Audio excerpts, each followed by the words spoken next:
আসসালামু আলাইকুম, কি অবস্থা, কেমন আছেন সবাই? আশা করি অনেক ভালো আছেন।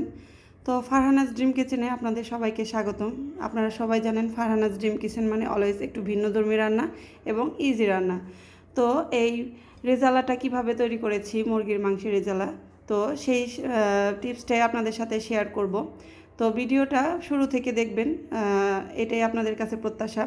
কারণ শুরু থেকে শেষ পর্যন্ত না দেখলে অনেক টিপস দেওয়া থাকে যেগুলো আপনারা খেয়াল করেন না, বা খেয়াল না করে ওইভাবে তৈরি করতে গেলে ফেল হয়ে যান।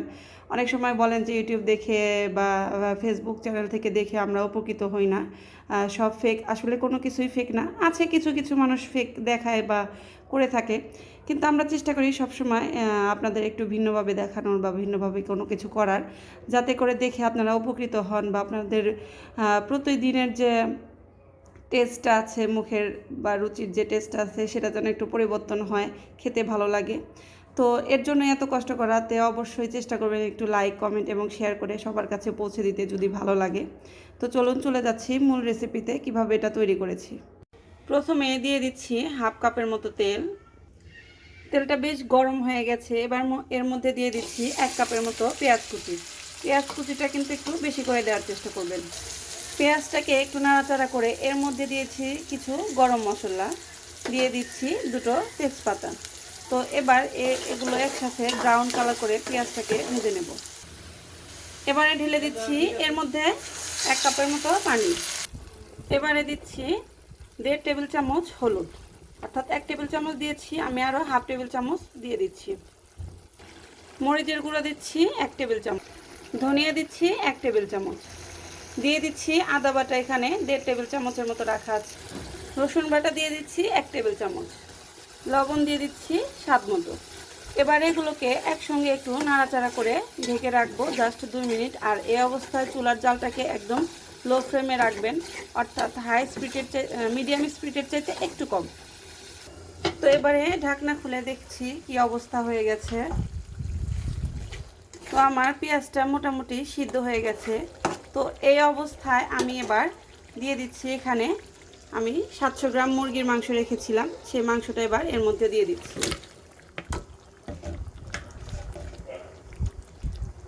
সেই সাথে দিয়ে দিচ্ছি এখানে 7-8টা কাঁচামরিচ ফালি করে রেখেছি, ঝাল আপনাদের পছন্দ মতো কিন্তু নিয়ে নিতে পারেন। তো এবার আমি এটাকে রান্না করব 5 মিনিট। তো এইভাবে একটু নাড়াচাড়া করে ঢেকে দিয়ে 5 মিনিট রান্না করে ফিরে আসছি। অপর একটি বাটিতে আমি সামান্য কিছু পরিমাণ পানি রেখেছি, আর এই পানির মধ্যে দিয়ে দিচ্ছি এখানে 2 টেবিল চামচ গুঁড়ো দুধ, দিয়ে দিচ্ছি একটি লেবুর ফালি। তো এই রসটাকে আমি সম্পূর্ণ দিয়ে দিব। এবারে দিয়ে দিচ্ছি রাঁধুনি রোস্টের মশলা, দিয়ে এটাকে একটু নাড়াচাড়া করে নেব। এবারে দিচ্ছি এখানে 1 টেবিল চামচের মতো জিরা পেস্ট। এবারে এটাকে সুন্দরভাবে মিশিয়ে নিয়ে আমি সেই মাংসের মধ্যে ঢেলে দিব। ফিরে আসলাম 5 মিনিট পর, দেখুন কি অবস্থা।